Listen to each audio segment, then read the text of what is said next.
So this is what I told. Our aim is to understand the importance, nature and the importance of investment decision making. Then we will go on to look at what is project financing, the concept of time value of money, and the three investment appraisal methods we will discuss. Right? Most probably that those two topics will be done next week, but I will see whether I can do it this week as well.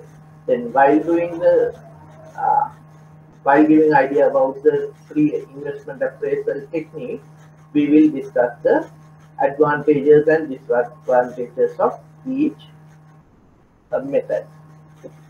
Right? Investment decision making. What is the nature?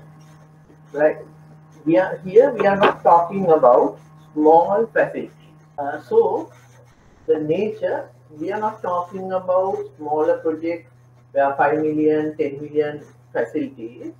We are talking about larger projects. When we talk about larger investments, right? So other thing is we are not talking about short-term facilities. We are talking about long-term funding, long-term rather than short-term, larger investment rather than small investment. And again, when we look at short-term financing, we look at cash flows, which we know. If you can remember, we discussed about post-dated check facilities, supply finance facilities, those things where we know the cash flows. But when it is project financing, it is long-term cash flows, projected cash flows. So that is the nature of investment we are talking about. Why it is important to properly understand the investment and take proper decisions. It gets involved large amount of resources. It can be money, it can be business strategy, and everything. This large amount of resources are involved in this kind of a project. So if something goes wrong, it is very difficult to bail out. Like I'll give you an example. Projects like highways, then projects like railway tracks, projects like harbor, all those things are, we are talking about that kind of things. Or power plant, or mini hydro, solar power line. Okay.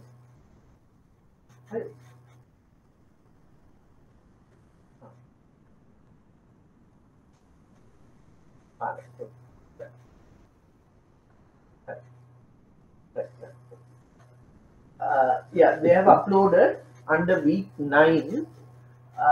They have uploaded 2 tunes today, but the last it says week 8, right? Take it under week 9, right? So since we are talking about large amount of resources, it is very important to evaluate properly, because if it goes bad, we can't bail out a project. We can't just do some amendments and do, because it's a mistake we have done, right?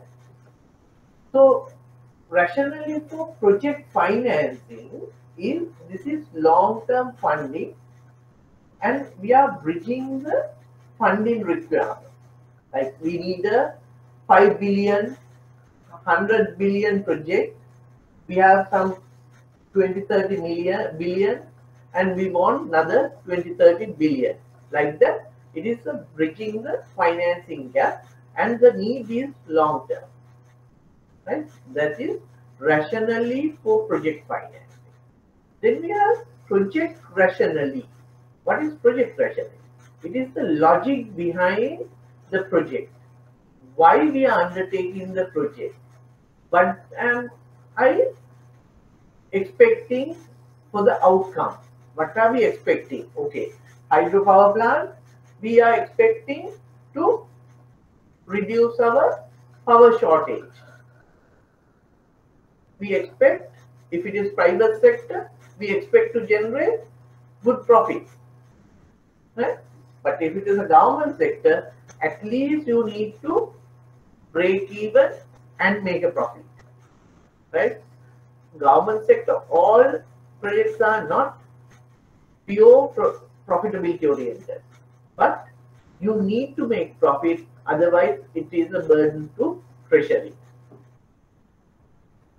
So when it comes to a definition on project financing, long-term financing of infrastructure and industrial projects based upon the projected cash flows rather than the balance sheet of the sponsor. Right? What does that mean?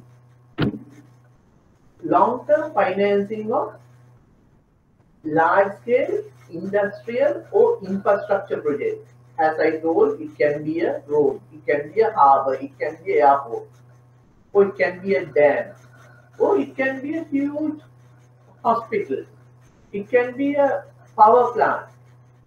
Right? That kind of the industrial project based on the future projected cash flows.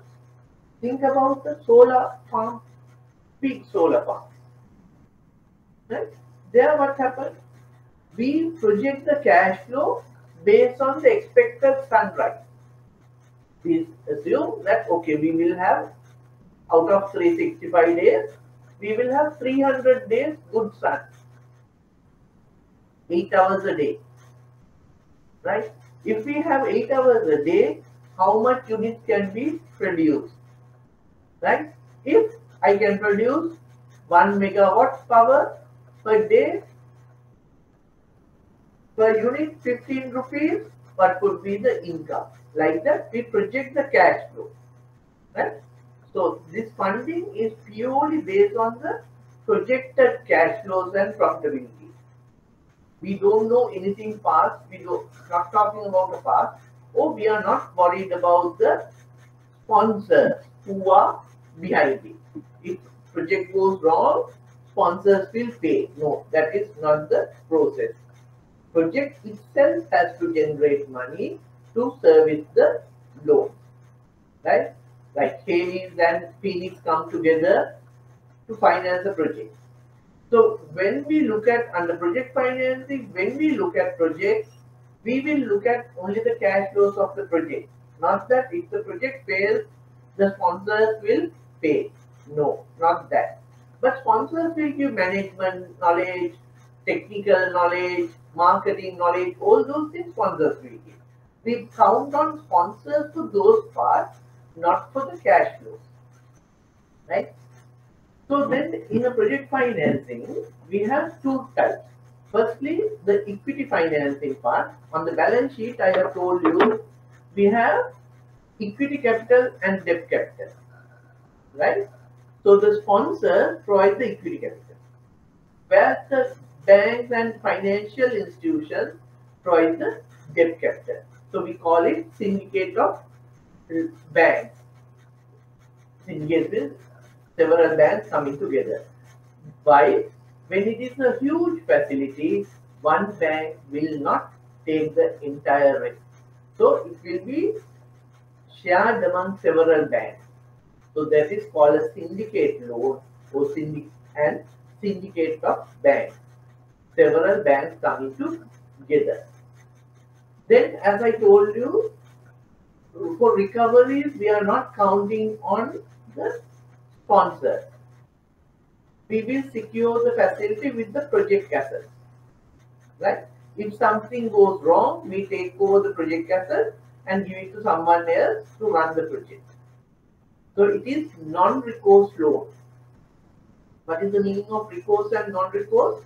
Recourse means if project fails, we go behind the sponsors to collect the recovery. But here it is non-recourse. We are not going behind the sponsors. We take over the project and hand it over to someone else.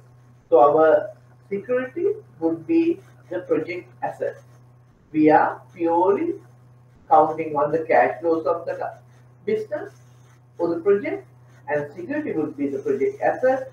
We are not going behind the sponsors for repayment. If the project goes bad, we take over the project, banks will take over the project and hand it over to the suitable third party. Right? Project cycle, when we are talking about a project, first you have to identify a project, then formulate it, evaluate or appraise, then implement, then run, operate and monitor. Why we monitor?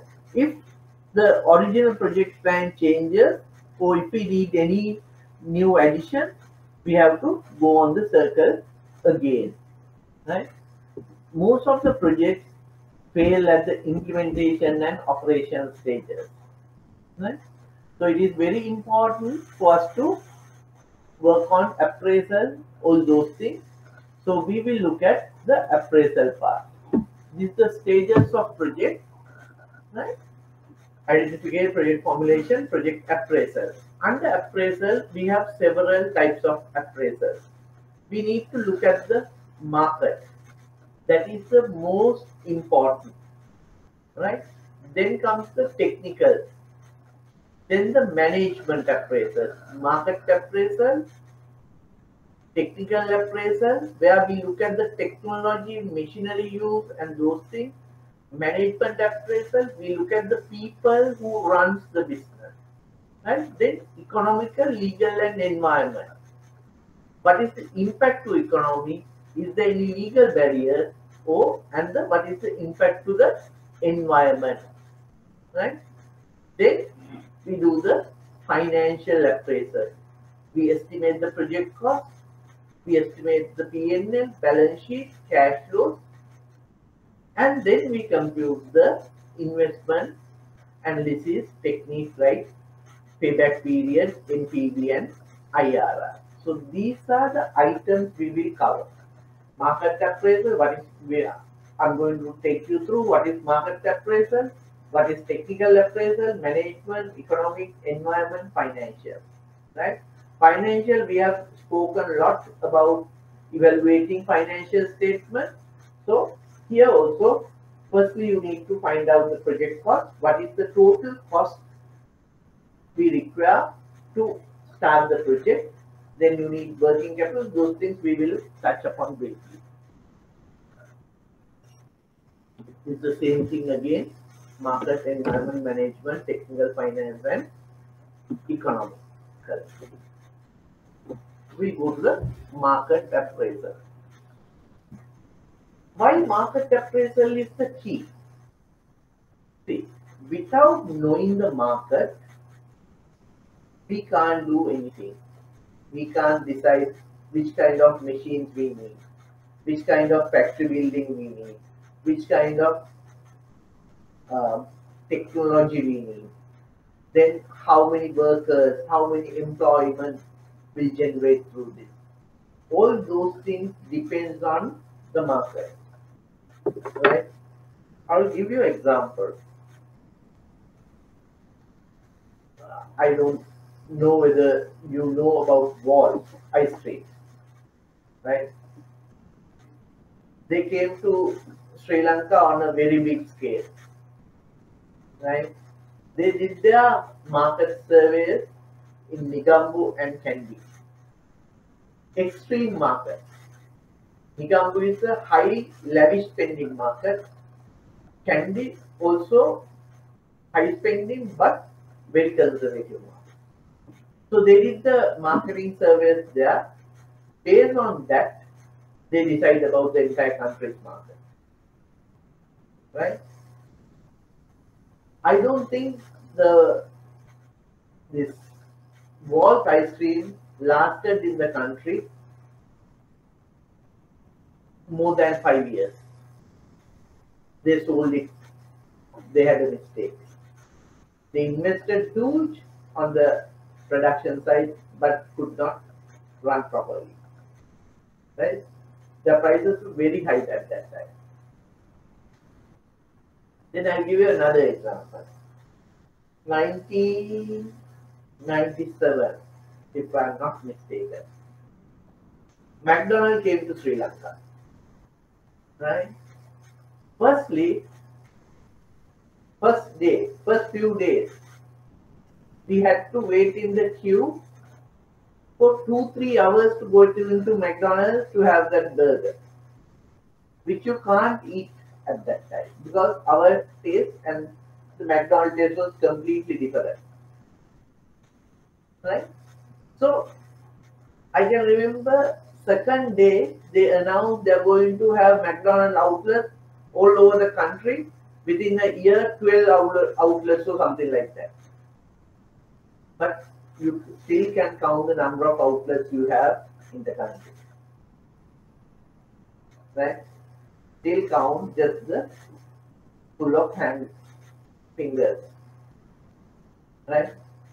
Because yes, we talk very European, but inside we are very Sri Lankan.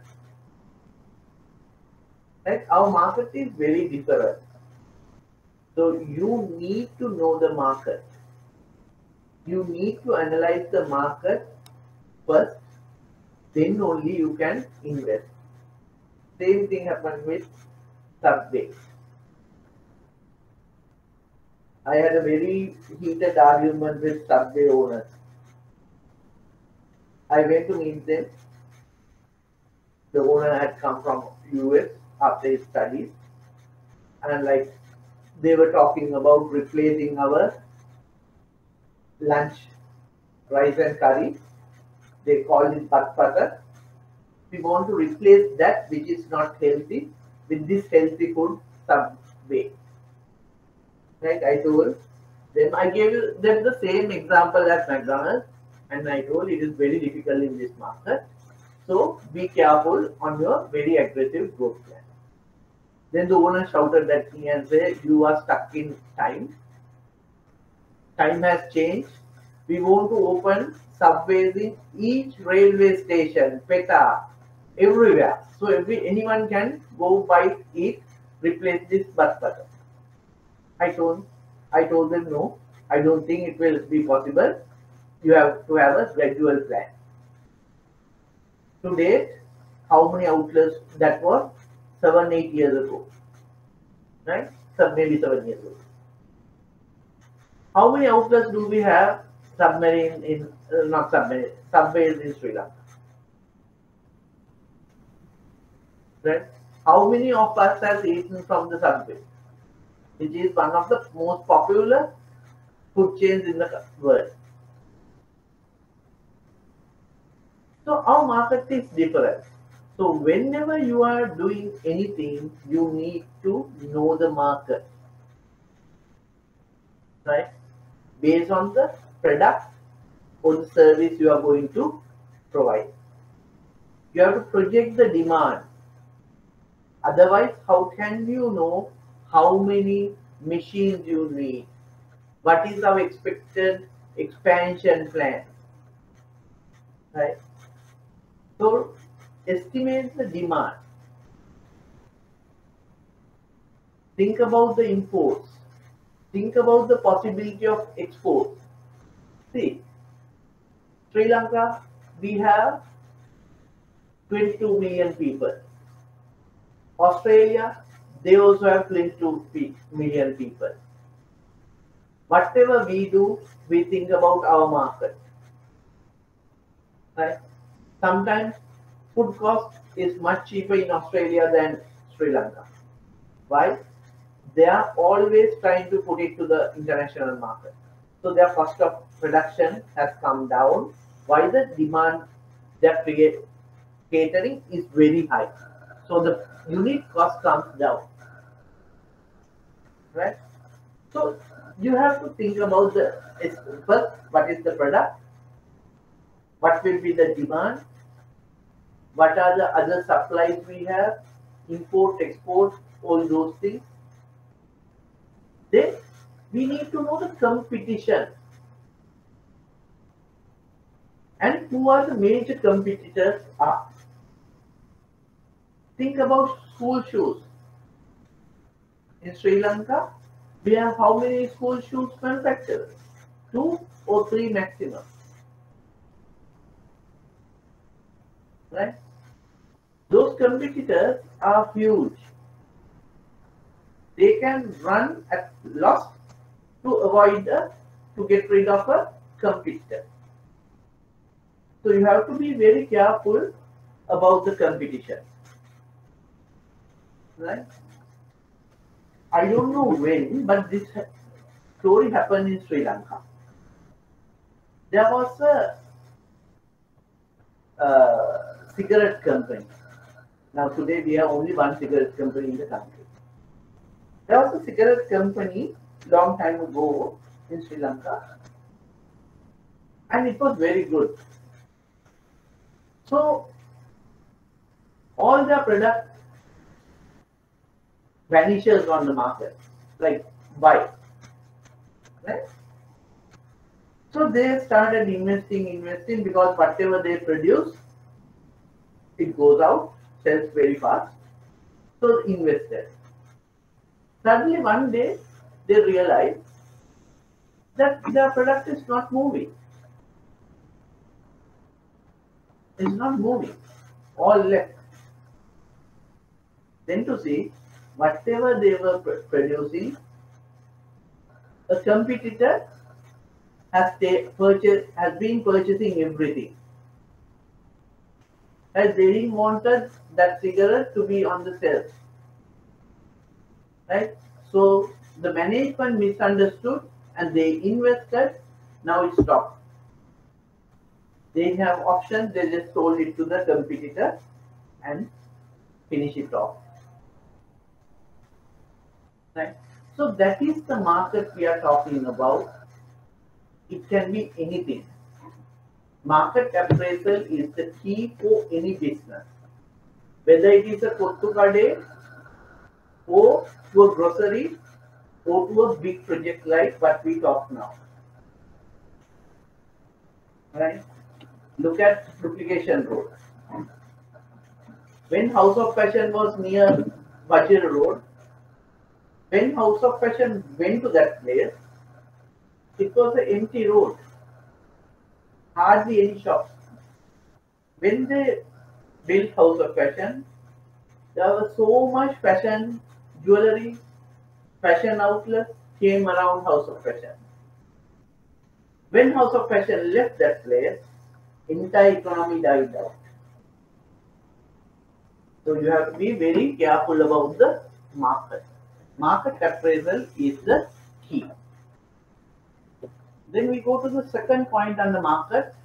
Market can be divided, need to be divided into 7 points.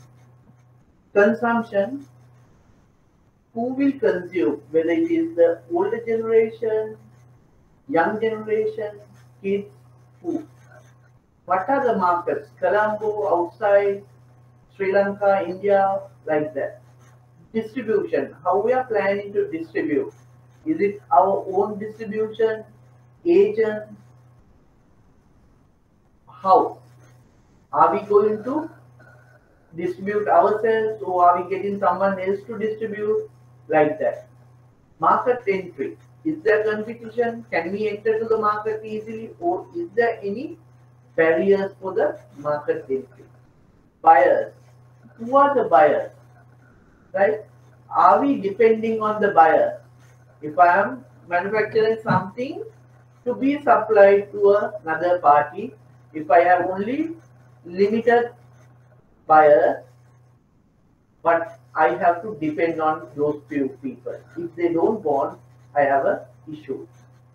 Selling arrangement, whether it is credit, how long, all those things. Prices, well, am I in line with the market or am I above the market? Right? So we have to look at all those things on top of the previous things we spoke about. Then we go to technical evaluation. So now we know the market. Now we want to know what is the technology we need to get in. Technology is very critical. Right? What is the production methodology? We have two types. Batch production and continuous production. What is batch production? I produce anything as a batch. Then I shift and do another thing. So you can just run for 8 hours, stop, and again run for another 8 hours after a break. Or 10 hours, whatever. That's a batch production. Batch, we produce. Right? Even it can be a chicken farm, a broiler farm. It can be. Right? Then the continuous production. What is continuous production? Continuous production is when you start, you can't stop. You have to continuously run. Products like cement manufacturing, oil refinery. You can't stop. You have to run it continuously. Otherwise, cost would be, startup cost is high. So you need to run it continuously. So first you need to identify which kind of technology we are using, methodologies we are using. After that, we have to identify what are the machinery, equipment, and the technologies we need. See, if you want to build a factory for we say switch manufacturing, electric switch manufacturing, like Orange, right? So you can have machinery which have very high specifications and very high standards, like machines from US, Cincinnati injection molding machine, which may be 30-40 million rupees.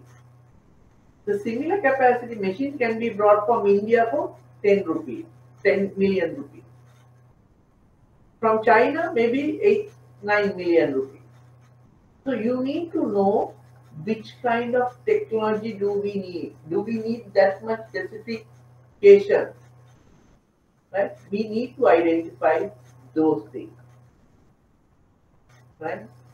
Then we know the method, we know the machinery we know, and then we need to have a place, location.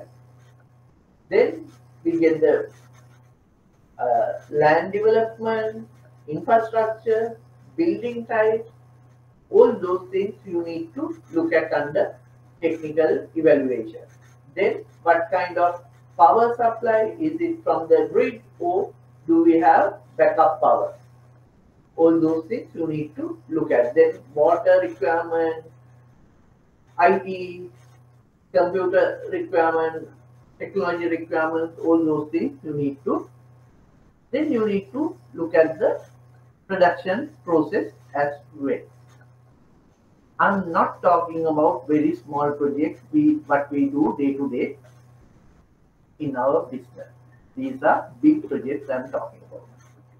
Even for our small, if you are to finance a small shoe manufacturing plant, you need to know the technical evaluation. You need to know what are the machinery they are going to do.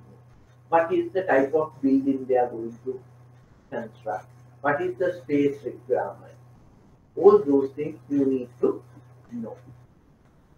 Then comes the financial evaluation. We have done the market, then we have done the technical. You can have the management. I'll do it after this. This is the fourth one, basically financial evaluation. Estimate the capital expenditure, that is the project cost. Right? Project cost, we have land, building, machinery, equipment, vehicles. Then working capital part, contingency and pre-operative part. This is the financial evaluation. First step, project cost identification. That means you need to know what is the exact cost to be incurred in a project. Right? Otherwise, you don't do the proper evaluation, you will be stuck in between. Right? We have a case, we gave this is not a big one, small project. We had a very good printer. We gave him machinery and we wrongly calculated the unit cost and the cost required for installation and housing. Right? So this person brought the machine, came in. They had lot of good orders. Then they were struggling to deliver those orders, and even they went into areas with us. We did several reschedulements, but still every time they go back. So it may be second or third reschedulement. I sat down with them and asked what happened. You are such good people, good business, and you have enough orders. Why are you not making payments? What is the issue? Then what they told, when we went on to our new machinery, we did this mistake, right? Then we wanted to come back to you, the bank, and ask for more money because we didn't have money. What we did, whatever we had for working capital, we utilized that money and got the project implemented. Once we implemented, we didn't have enough working capital. But we didn't want to come back to you. We wanted to somehow come out and continue the business. Because of the working capital constraints, we couldn't deliver the orders on time. So we had cash flow issues. That's why always this thing. If they would have spoken to the bank again, we would have given. We understand the situation. But because of that incorrect calculation, that business went bad. Right? So project cost calculation is very, very critical. You need to know the project cost properly in order to avoid underfinancing or overfinancing a project. Then from that, we come into projecting the future P&L, cash flows, and the balance sheet. Right? We need to project the profitability, which is the P&L, then cash requirement, that is the cash flow, and balance sheet is our snapshot of investment. Right?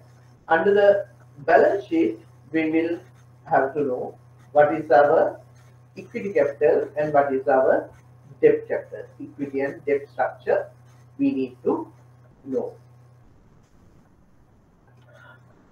Then we do the financial issues and those stuff, but we learn.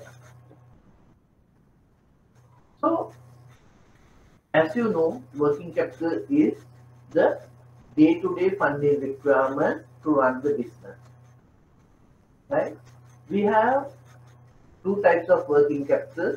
If you can remember, we have permanent working capital and variable or the temporary working capital.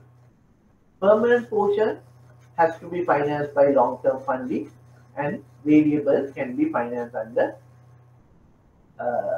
various short-term revolving funding. Without proper working capital, as the example I gave you, business can't run properly. Again, as I told you, cash flow statement, cash flow projection will show you when you need to finance the working capital. All deficits should be financed. Right? Cash flow gives the cash in and cash out of a business. Then comes the management appraisal. So under this, so what we did earlier, we got understanding about the market, then the technology, then basically it should be the management, though we discussed the finance. Management is looking at, under this we look at who runs the business and how does the business run. Here we look at the organization structure, what kind of departments we need, what kind of hierarchies we have, right? And who are heading these each and every main department. Why we want that is when businesses are running smooth, we don't have issues, right? It will run smooth. But whenever there is a drawback impact or drop, we need proper people who has the exposure to handle that kind of thing. We do all evaluations to face the worst case scenarios. Right? So it is good.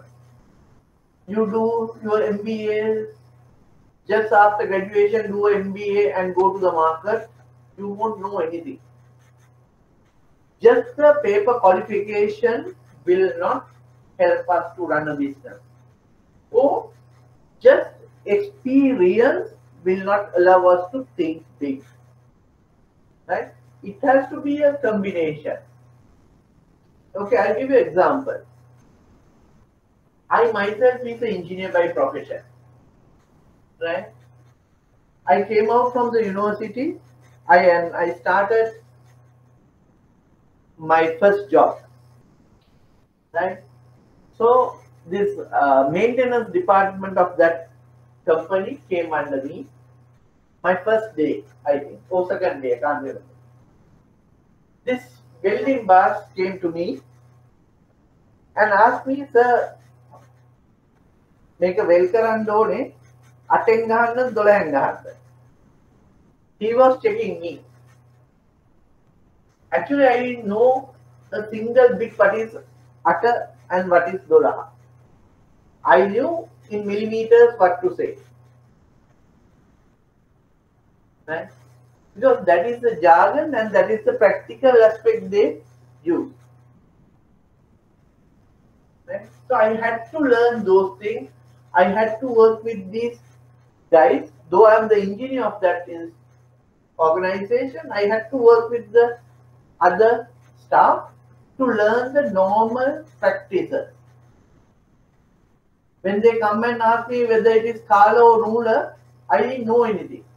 Because I have learned everything on paper on centimeters, millimeters. Right? That is the exposure we talk about. Experience and like another, it was a injection molding plant. Every night, machine gets blocked. So it was a surprise because when I leave the office, 5 o'clock, machines runs very well. But by around every time it was around 1 o'clock, 2 o'clock, machine gets blocked, machine stops. Again, it starts around 8 o'clock in the morning. Right? So we had a discussion why it is. Then one guy told me it can be a sabotage. That was his experience. Why? By 1 o'clock, 2 o'clock night, all these guys get sleepy. What they do, they throw a nut or something to the machine, then machine get blocked. Maintenance take at least good 3 to 4 hours to get the machine up and running. By that time, they go take a good sleep and come back. Right? So we had to change the schedules. We gave them tea. Right? We gave them food during night. So they don't sleep. So those kind of things comes with experience. If you just take a paper qualification and go and say I'm this and that, you will not. So when you are evaluating the management of organization, it has a combination of education qualification and the experience. Right? Why? With education qualification, your horizon gets broader. Right? With just experience, the thinking may be very narrow. So it has to be a combination of this. Because once the bank gives out money, we link with the organization for the rest of the period. Maybe 7 years, 8 years, 10 years. You can't take out the money immediately, right? Under project financing. Therefore, we have to know who are the people running this organization. Identify the main positions, job description, roles and responsibilities, key competencies and skills among staff. Then we need to know who runs the HR basically, because HR can make or break organization. Wrong policies will create, because in any business, finding good people, good workers is the most important thing. You can have all the machinery, all the technology in the world, but if you don't have proper staff, business will not run properly. So we look at the management organization evaluation on that basis. Socio-economic study. This is what we give it to the society. Right? What is the contribution we make to the society? Right? Social benefits. You go and start a production plant in a very rural area, you will generate an economy there. Right? I'll give you an example that was for around 7 years ago, 8 years ago. Yeah, 8 years ago, when I was the regional manager, Southern region. We were traveling somewhere deep Surya River. Then I saw very good, beautiful production facility. Then we stopped and we went in. It was a laptop manufacturing plant, high-tech laptop manufacturing plant. Right? Then when we went there first time, it's just that factory. Right? After 6 months or 7 months, I went there again to see that there were some small eateries came up, small grocery shops, clothes shops, this fancy item shop, all those things. Then few three-wheelers were there, few vans were there. Like that, the economy has built. Why? All these workers need other facilities, so they came in. So this kind of benefits, employment benefits, other economic benefits. Whether am I utilizing the raw material from the area? Like, is it local raw material? So that generates a socio-economic benefit. That is covered under socio-economic studies. Contribution to the social benefit, adding value to the local needs, jobs, poverty alleviation, social responsibility, community outreach program, social responsibility. We grow trees. We talk about forestry. We talk about helping schools. We talk about education. We talk about health. All those things come under this. Contribution to the local demand. Cost benefit analysis. What is the cost we incur and what is the benefit? Contribution to generate more investments and business opportunities and employment. That's what I just told you. If I am using my country's own clay and producing something for the export market, I'm using raw material, local raw material, I'm getting jobs from the business, jobs for the area, and I'm earning dollars to the country.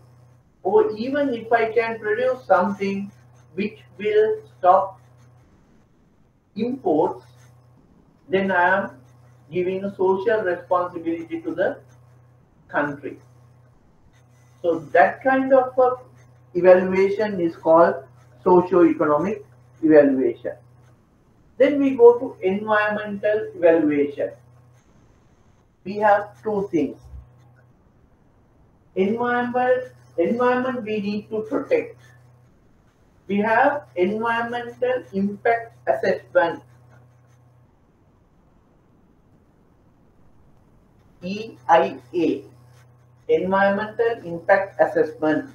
That means for any project, before doing a project, we need to know what is the impact we are going to create to the environment. It can be biodiversity, it can be coastal life, it can be anything. But what is the impact we will create to the environment? Because we can't live without the environment. We are just a small part of the environment, right? Impact assessment is key. Then comes the Environmental Protection License, EPL. So any business, any manufacturing, any service business, you need to have an environmental protection license, right? Disposal, because with any business, we create distortion to the environment. We throw our solid waste, right? Once I did a project, and now we look at, like, we talk about garment industry, right? There are a lot of cut pieces, we throw it out, we send it for land dumping. If a nylon cloth goes to the land dumping, it takes roughly 200 years to decay that. Cotton takes minimum 10 years to decay. So because it goes under the soil, then it blocks the water. All flooding happens. Right? All sorts of problems are because of that pollution. It can be different type of pollution. Right? So you need to look at what is the impact, how this business, what you are going to evaluate, treat the waste they generate. It can be solid waste, as I told you.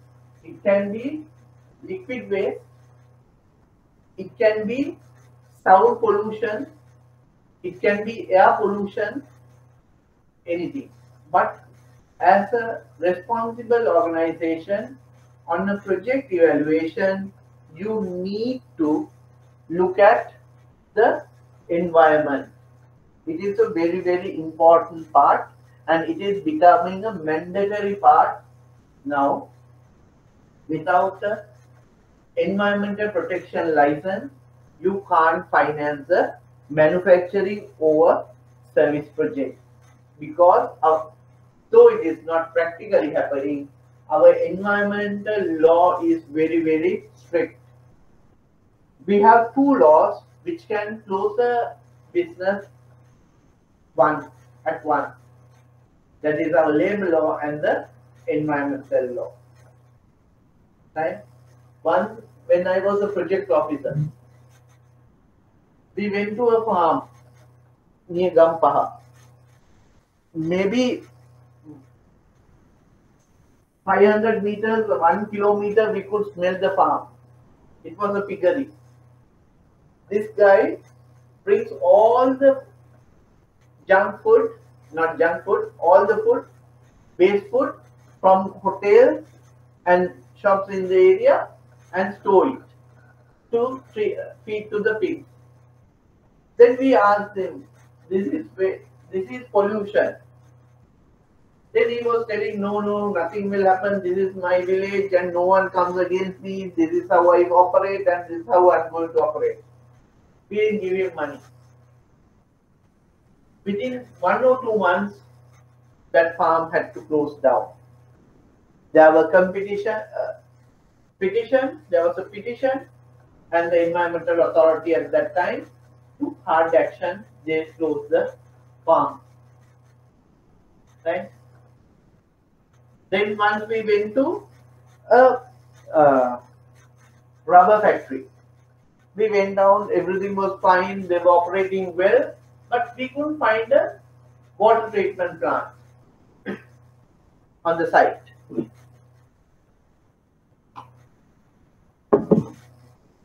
Then we asked, how are you treating it? No, we take it from Wowzers and we go and dump it and we give it for treatment. That was the answer. Then we came out and we searched, then we found that what they do, they go and dump to the environment without treating. Right? So we didn't give that. After I don't know how long, it was also closed because of the environmental pollution. Then we had another furniture factory. When it started, no one was around, but subsequently people came and built houses. Then they complained about the noise and the dust coming out. Then that had to close. So in a project, whenever you are financing a manufacturing project or service project, like hospital or printing, all those things I'm talking about, you need to look at the environmental protection license. Mainly it is given by the environmental authority, but it has been subcontracted to given the authority to Pradesh Sabha now, but you need to have that. That is very critical document. Right. That covers the appraisal part.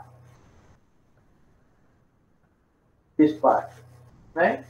That covers the appraisal part.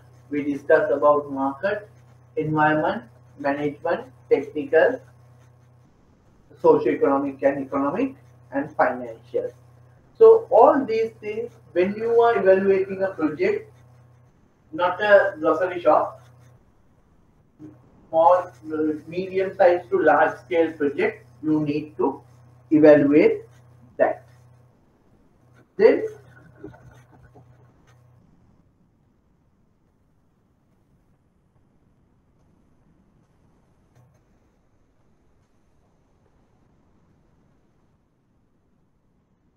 right before that, do you have any questions up to now?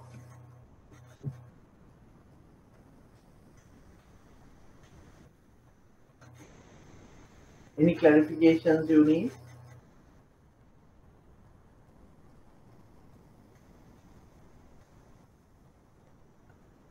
Can I proceed?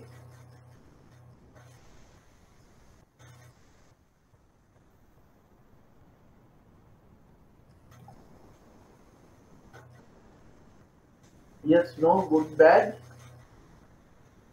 So you can proceed. Okay. Thank you. Right, now we go to investment appraisal, 3 types. We will be discussing payback period. Under this method, the time taken to recover the capital investment is considered. That means we have an initial capital and yearly cash flows, right? So we look at how fast we can recover initial investment. That is payback period. Then we will look at present value, time value of money, those things. Under that, we will look at present value, net present value, and the IRR, right? While doing this, we will be talking about cost of capital, cash inflows, cash outflows, present value, net present value, and discounting factor. Cost of capital is the borrowing cost. What is the cost for the capital, right? Cash inflows, those are the cash into business. It can be through P&L, PBID level, then it can be from through term loans, it can be from short-term loans, or it can be from equity, right? From operations, investment, and financing items, right? Then cash outflows, those are all expenses, interest payments, capital payments, working capital changes, all those things. Present value, what is the value today? Net present, like I'll explain those two later. Discounting factor also on the same ground. So I will take you through 2 examples. Through that I will explain you. There are 2 option projects for your company to choose, right? Because our scarce resource is money. We have several projects, but we need to know which is the best project to invest. Like I have 100 million, I have option of starting a hospital, starting a funeral parlor or garment factory. Which one gives me the maximum profit? Which gives me the maximum return? So I have to evaluate three and decide. That is the investment appraisal. So on these, payback period, net present value and IRR, we use cash flow prior to dividends payment. Cash flow prior to dividends payment. Right? It's not profitability, it is the cash flow. Right? Project A, initial investment is 100,000. B also the same investment. First year, it gives a net cash position or cash surplus of 45,000, 40, 35 and 50. Second project, 30, 30, 44 and 66. Right? If I show you something else,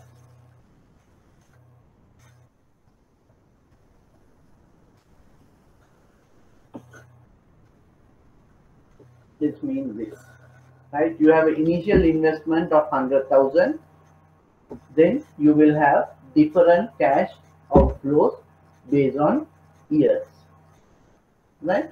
Year 1 you will have R1, return 1, R2, year 3, R3, year 4, that is the funds, cash surplus you will get from the business, right?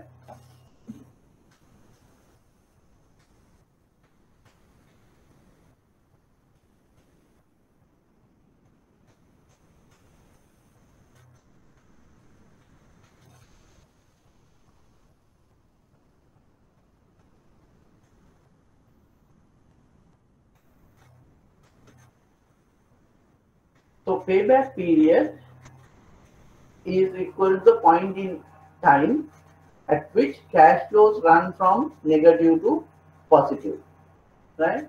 Initial investment we denote as a negative value, minus 100, because it is a investment coming in, right? It is not a generation, it is a liability for the company, right? So you take the first cash flow, you have 45,000. End of the first year, you earn 45,000 cash. Initial year 0, you have invested 100,000. At the end of the year 1, it is 45, you get money. So out of the 100,000, you reduce 45. Now you have to recover another 55. At the end of the second year, it is 40,000 rupees you get, right? So 55,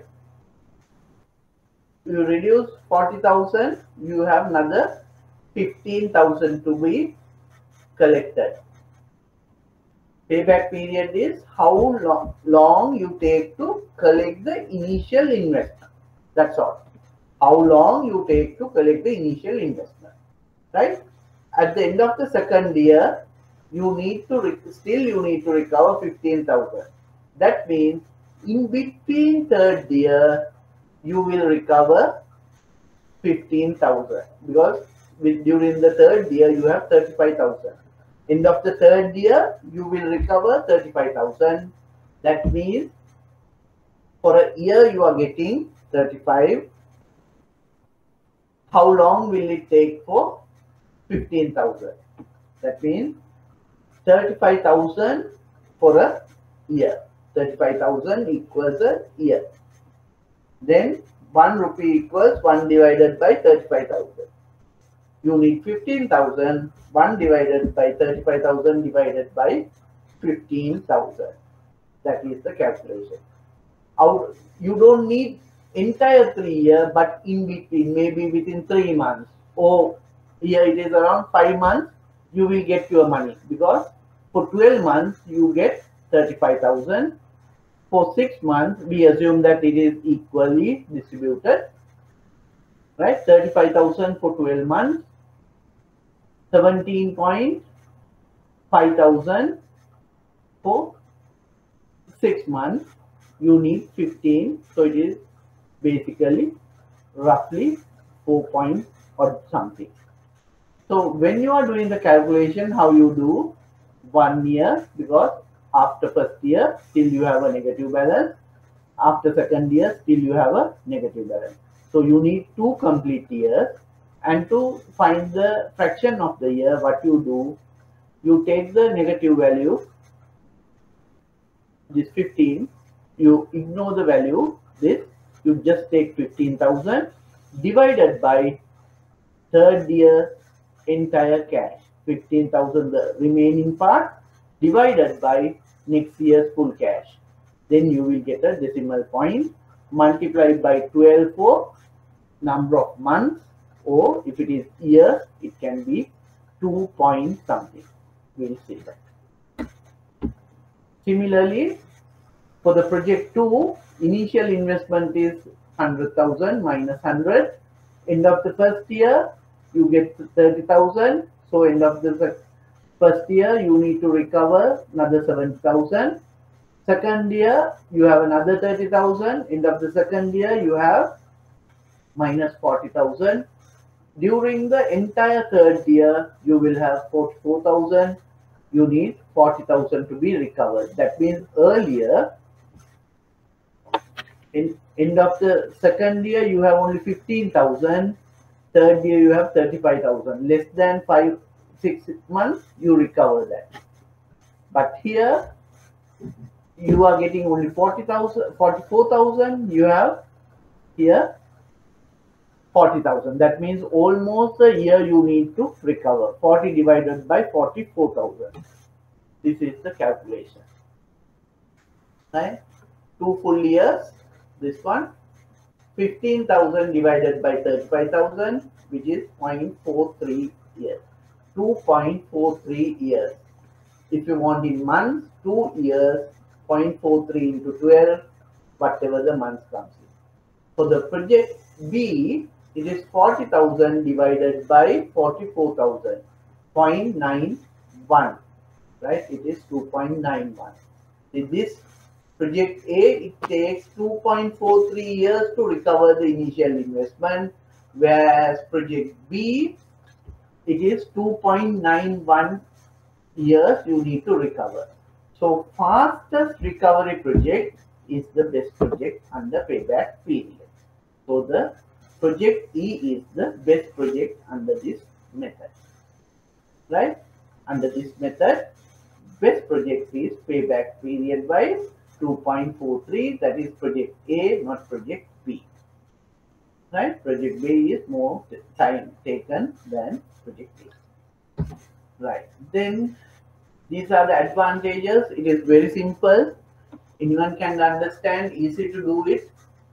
We use cash flows, not profits. Profits are subjective. Why?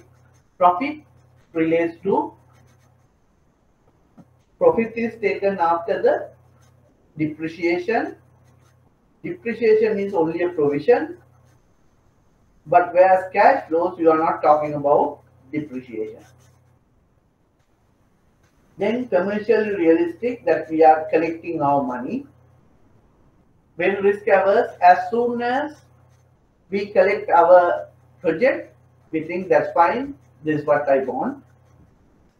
Disadvantages are, we are not taking the entire project's cash flows. Why? If a project which will generate smaller profits in the beginning and huge profits after few years, under this method we may ignore those kind of things. We'll assume a project like first 2 years 50,000, 40,000, 30,000 and 20, like that. Another project 30, 30, 20, 70, 80, 90.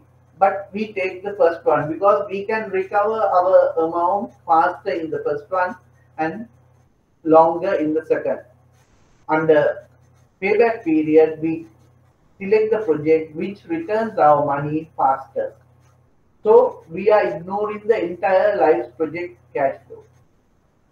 Time value of money we don't consider. We consider rupee today and rupee tomorrow both are same.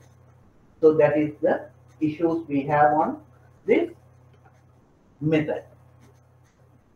Right.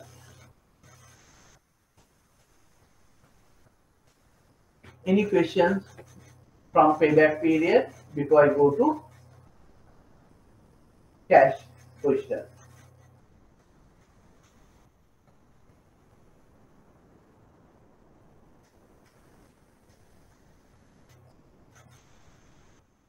Can I proceed? Anything you want?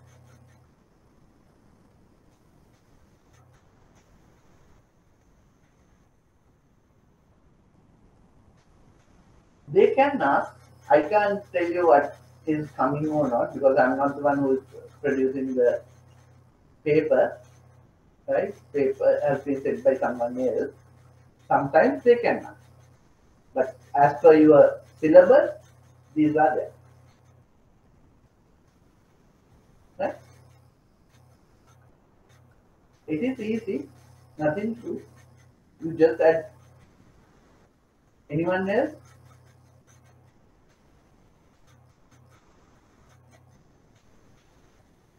Can I proceed?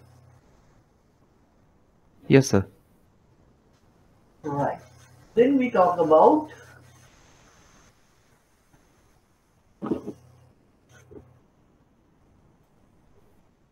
time value of money. Right?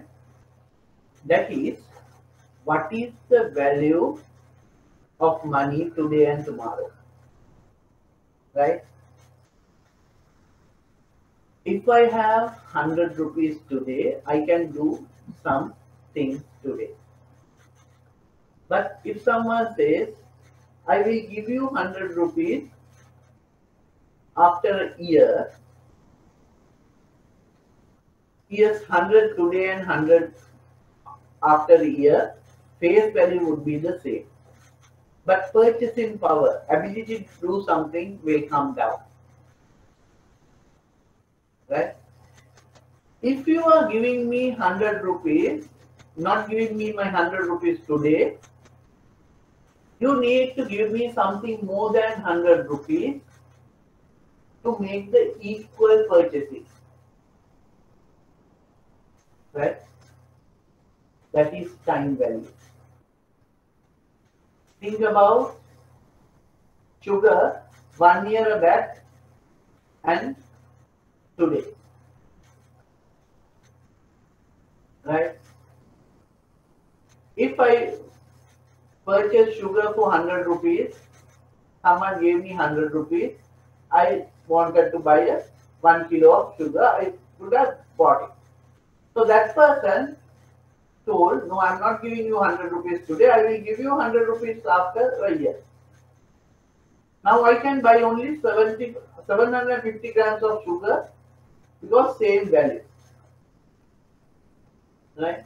If he give me 120 or 130 rupees, I can do the same thing which I did with 100 rupees with the 130 rupees in the future.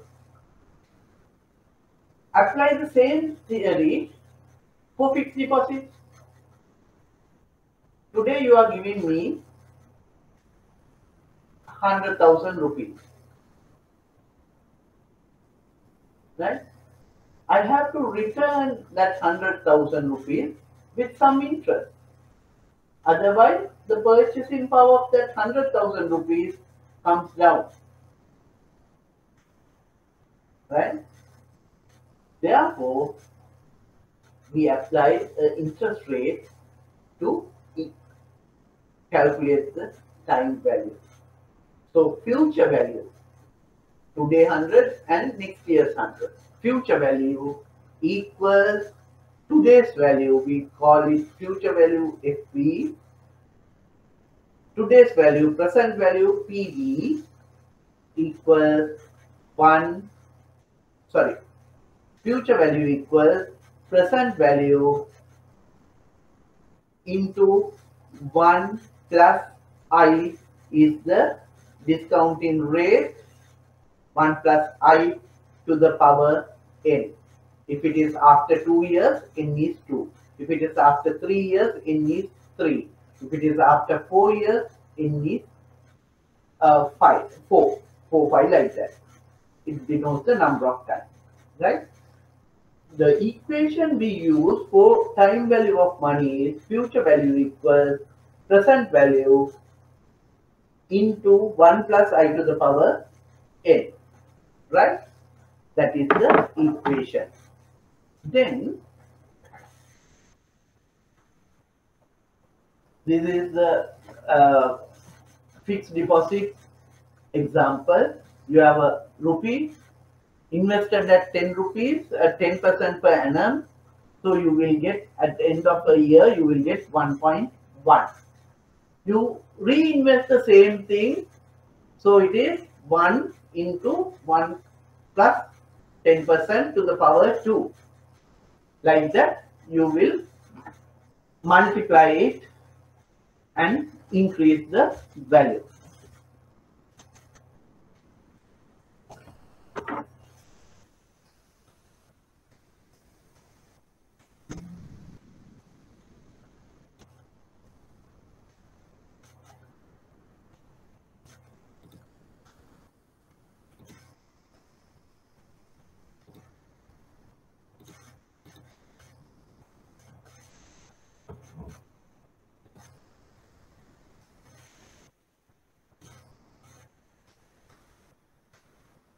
Right? Future value equals present value into 1 plus I to the power n. Right? This is the equation. So whenever we want to find out what is the present value, we have present value equals future value divided by 1 plus I to the power n. So, sorry, power n. We can write this one, present value equals 1 times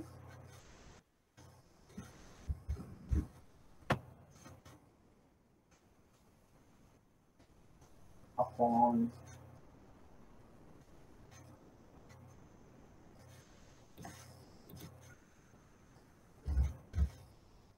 1 plus I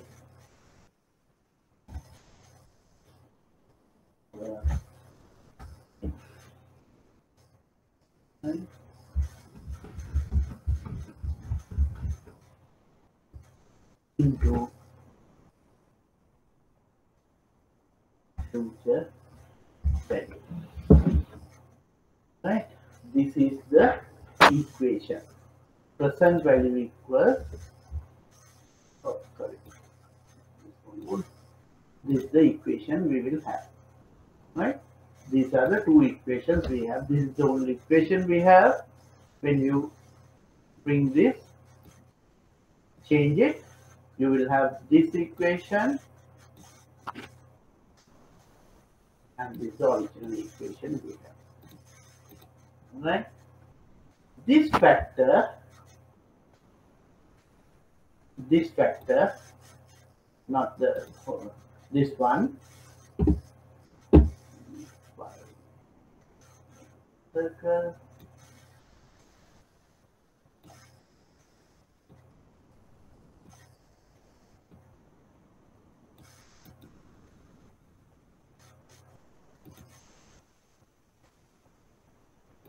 right?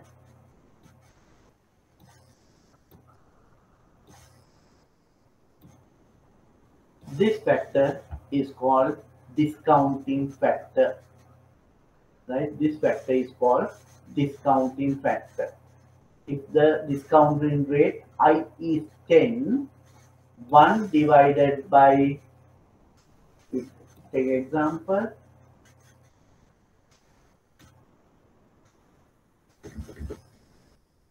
if the present value equals 1, 1 divided by 1 plus 10% to the power 10 into future value, right? So this is called the discounting factor. Then we go to this one to show you that.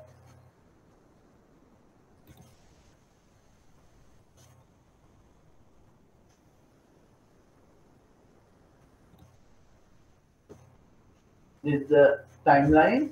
You have an initial investment always in the project.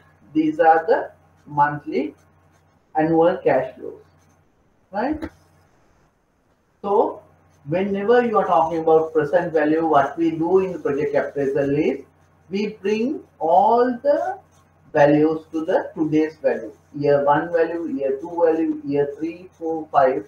These values we bring. Year 1 we bring it to year 0, second year, third year, fourth year, fifth year. That is called present value. We use this formula to get these values to this. Year 1, present value R1 would be 1 divided by 1 plus I to the power 1 plus 10%. If the discounting factor is 10 to the power 1, future value, it is R1, right? If it is second year, it is 1 divided by 1 plus I to the power 2 into future value, it is R2. 3, 1 divided by 1 plus I to the power n is 3 into R3. Like that, we bring all these values to today's value. That is called present value, right? It is easy for me to tell. Is the present value theory okay for you? I need everyone's answer.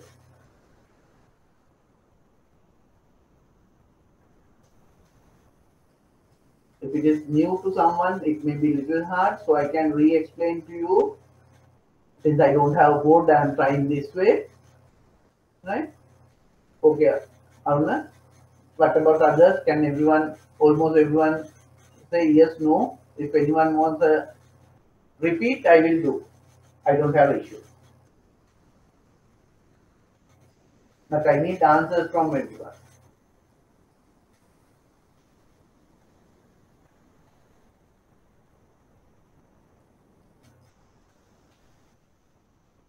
I have 20 people, 17 people in the class, only 3 answered. Hurry up. We are on 12-6. Okay, I will do. Others? Okay, I'll do that. Right? What we do, hope you can see this. So you have a project, we say you have started the manufacturing plant, right? So today you are investing some money, which is devoted by I here. You invest 100 million today, right? First year, your cash surplus, in these calculations, we take cash surplus, that is cash in minus cash out, surplus for that year, not the profit, right? Because profit is a relative matter, where cash flow, we don't consider depreciation, there it is pure cash question, right? So every year you get some cash surplus. Year 1 you have R1, year 2 R2, R3, like that you have different values, right? This is your project. Okay. So you have to know the concept of time value. A customer comes to you with 100,000 rupees for a deposit, right? So if we just give today you 100,000, he's expecting something more after a year. If it is after 2 years, little bit more. Why? What he can do today with 100 rupees, if he get the same 100 rupees after 1 year, he will not be able to do that. Therefore, he needs some sort of a compensation. Why? He gave us some money. Right? So 100,000 should be little bit more after a year if my customer do the same thing as he used to do with money today. So what we do, we have an equation, future value equals present value, today's value 100,000 into 1 plus I is the discounting rate, we say deposit rate 10% into the power n. That means if it is deposit is only for 1 year, we take 1, n equal to 1. If the deposit is 2 years, first year you get money, that 100,000 plus interest, we invest that again for another year. In order to get that figure, we have present value into 1 plus I to the power n, n is 2 because it is 2 years. If it is 3 years investment, you reinvest for another 2 years. So it is n is 3. Like that, it is a series. Right? That is the future value. Right? In project finance, what we need is to know what is the present value, today's value, because today I am investing money for this project. I invest 100 million today. Future, I will get 20 million, 30 million, 40 million, like that, different cash. I need to get all the values to today's value, future cash to today's value. So the initial equation, I change it to present value equals future value divided by 1 plus I to the power n. That is the equation we have. We have only one equation. Future value equals present value into 1 plus I to the power n. Right? So we interchange to get the present value. Future value divided by 1 plus I to the power n. That means 1 divided by 1 plus I to the power n into future value. That is the equation. We try to get the today's value of future cash flows. It is like someone says, okay, you give me 100 rupees today. Instead of 100 rupees today, I will give you 110 rupees after a year. Then I want to see if what can I do with that 110 rupees after 1 year, and to do the same thing today, how much I need. If I get 100 rupees today, I will do something. Same things I can do after a year if you are giving me 110 rupees. That is the time value, right? So our aim on the project finance is to bring all the future cash to today's value. For that, we use this formula. 1 divided by 1 plus I to the power n into future cash flows, right?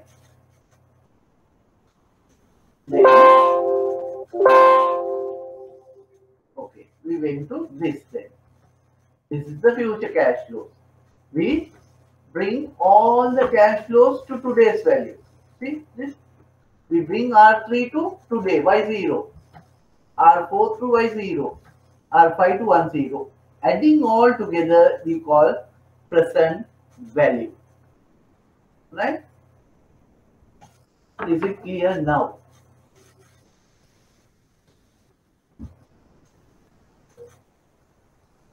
Sashi, Ravin, is it clear? What about Sashi?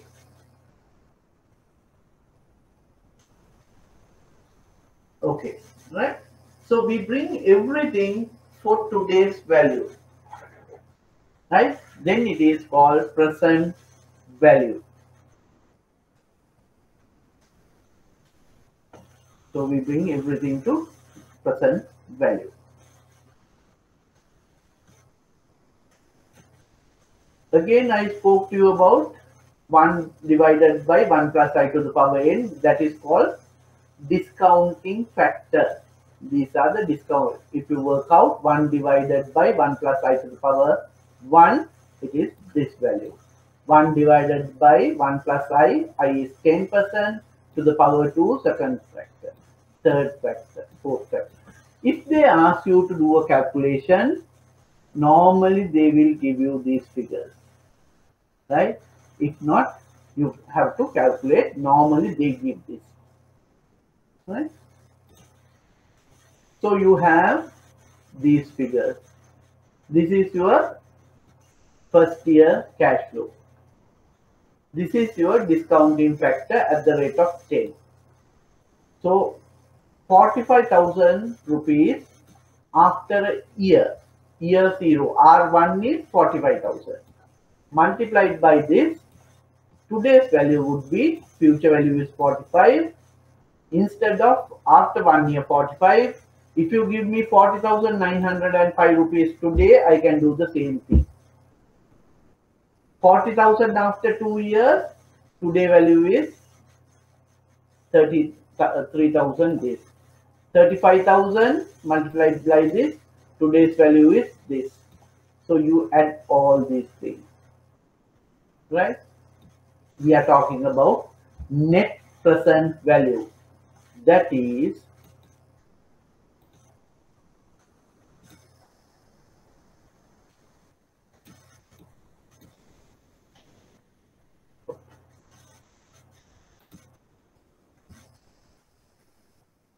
net present value equals present value minus I, initial investment. Present value, this one minus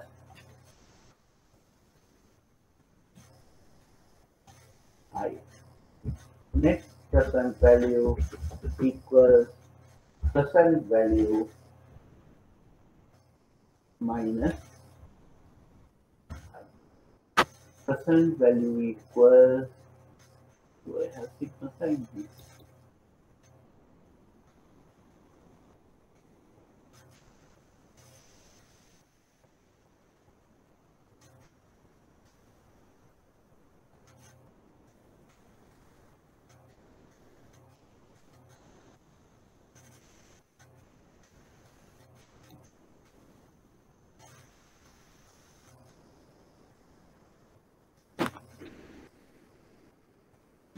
I don't have the sigma sign. So it is the sigma sign here. This one, it is sigma, this mark,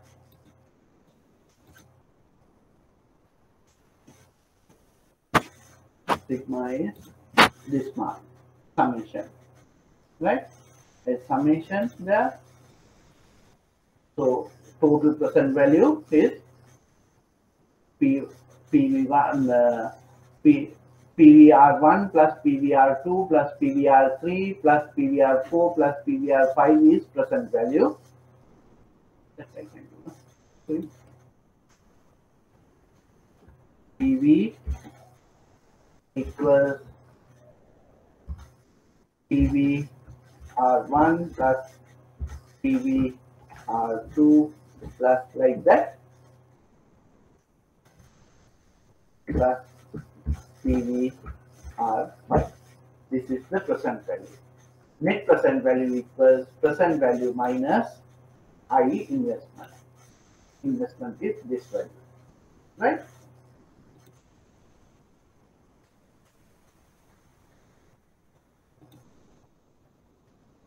So this is the investment, negative figure. all these are positive, right? For this project, you get a 34,000 plus figure for the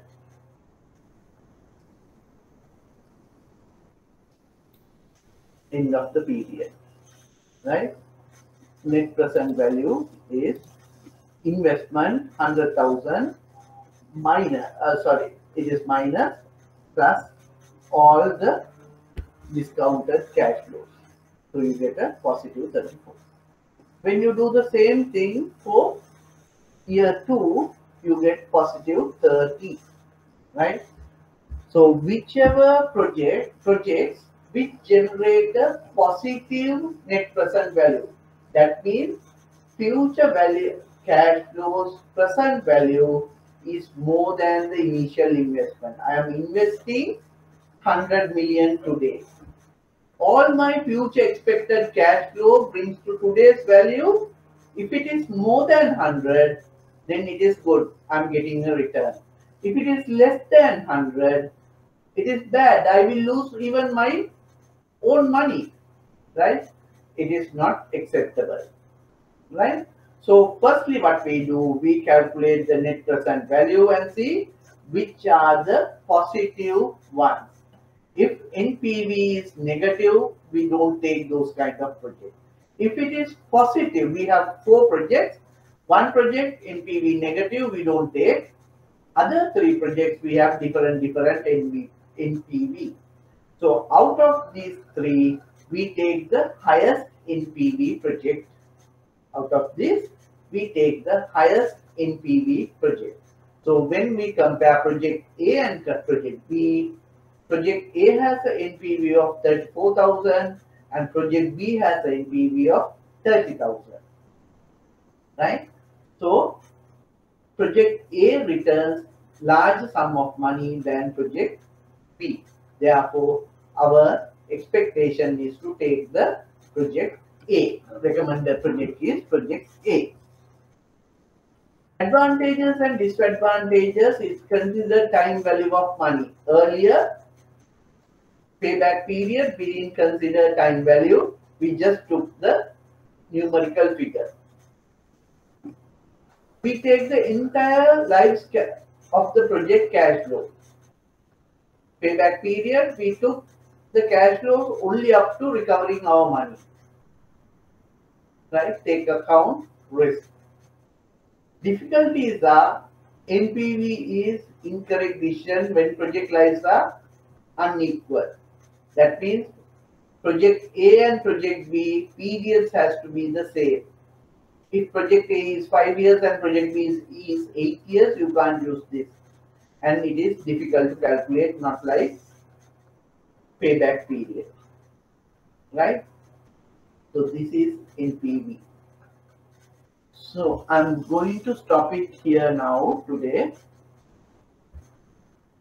What is the time? 21. Right, because IRR also coming from this, but I need to explain more. I need a little more time than this for IRR. Therefore, I will be stopping here. I'm okay to discuss any difficulties you have. Like, is it clear? Not. If you want to repeat the thing, whatever.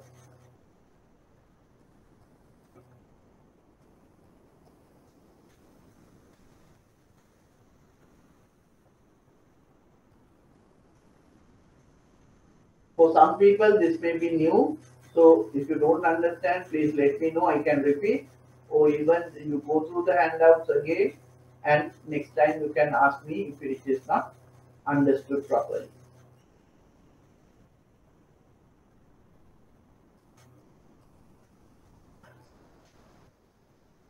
Keeping silent, you will not be taken anywhere. Right? Get your things clear, because you want knowledge as well as passing the exam. Like, you need knowledge more than anything. Otherwise, you go and tell that I have completed banking, but when 1 or 2 questions you are stuck. That's not good for the institute as well. We face that issue all the time.